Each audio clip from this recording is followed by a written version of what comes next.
Hi there, welcome to Clarke Auction's November 3rd Fine Art Auction Preview. I'd like to share with you some of the highlights and interesting works I think in the sale. I'm going to start with this first lovely work here by the Norwegian artist John Olsen Holmerstad. In this fabulous setting sun, almost looks like we've got some Viking ships in the background there by this really delicate painterly work.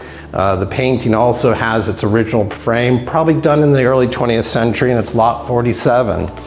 Above that we have a continental work, a male nude, which is really well articulated. It's lot 51 in the sale, and it's 8 to 1200. Moving along, we've got a regular here at Clarke Auctions, two works by Charles Livier, the French artist. The top one here is a still life by a window, and that's 8 to 1200. And below that, we've got some boats by Charles Livier.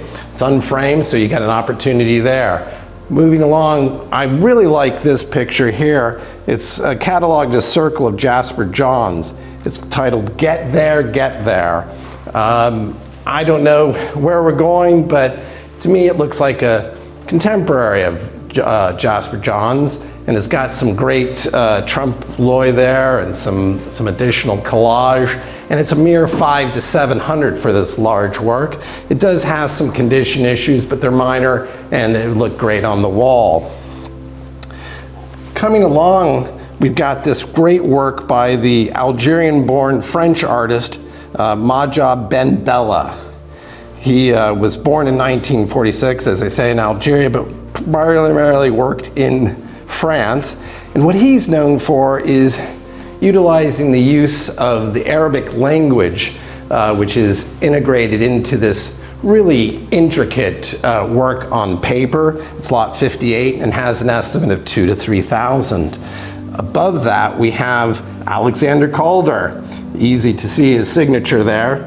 This is untitled, done in 1971, this print, and it's from the portfolio called Flight, and it's estimated at 2 to 3. Moving over, we've got another great watercolor by the artist George Gibson. This is done in Mexico City, and it's estimated at 1,000 to 1,500 in lot 37. Below that, lot 21 in the sale is by the German-American artist Maximilian Collin.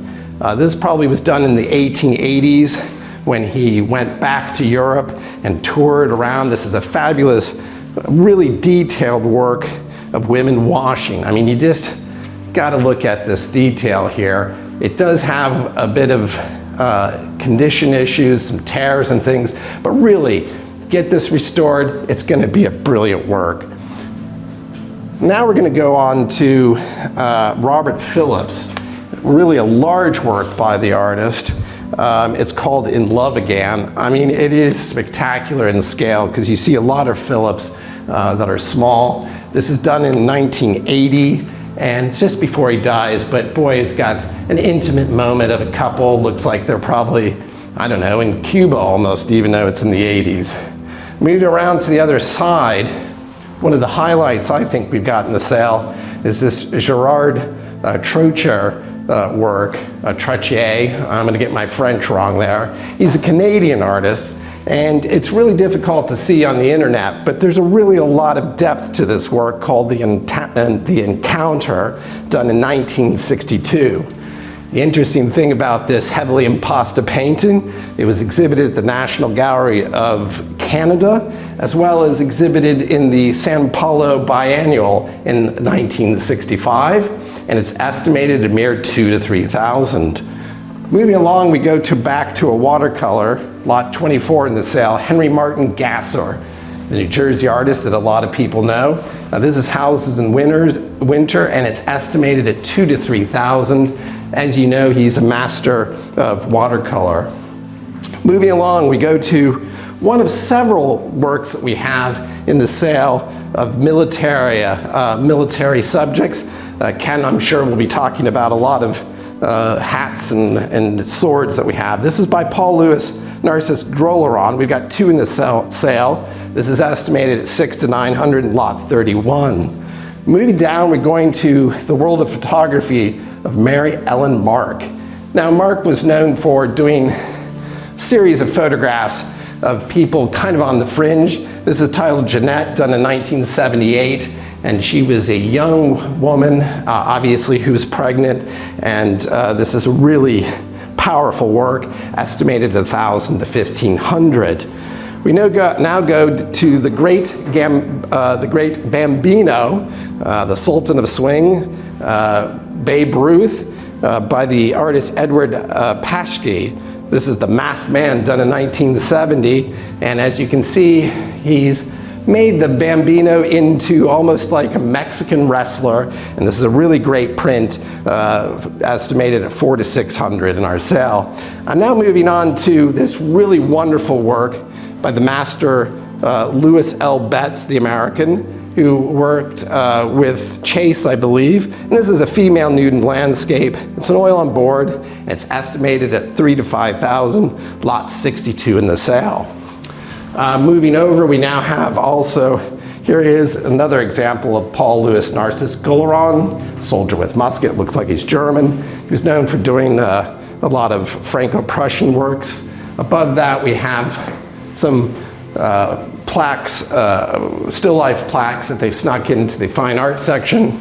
And we're gonna end up with a really great work by Joan Miro. It's untitled print, but done in 1966. And this also was from the portfolio of Flight. And it's estimated at 1,000 to 1,500. And as you can see, it's lot 10 in the sale. Here we are now in the main gallery, and I'd like to share with you this fabulous work by the American artist, Frank Bultmann. This is called The Black Grackle, and it was done in 1983. It's a mixed media, and as you can see, he probably did it in a portfolio-like book, and it's really a great, powerful work by the artist. It's lot 38 in the sale, and we have it estimated at a mere 2,000 to 3,000. This next work I'd like to share with you is by Catherine Church, a British artist. It was done in 1936. It's really a vibrant, abstract work by the artist, and it's a still life.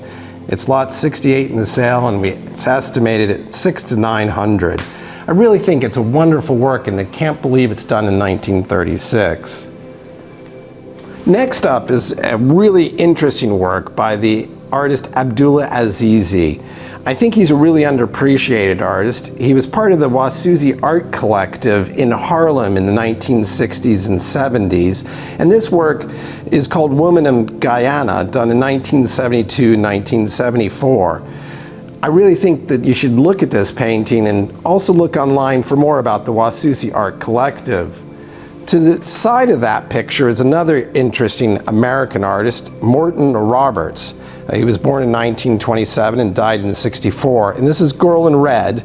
And this painting was exhibited in Ohio at the Butler Art Institute retrospective for the artist. This lot is lot 81 and $600 to $900.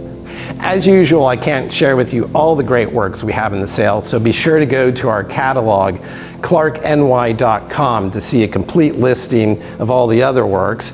And be sure to come to our preview that starts Thursday before the Sunday sale. Good luck at the auction on November 3rd.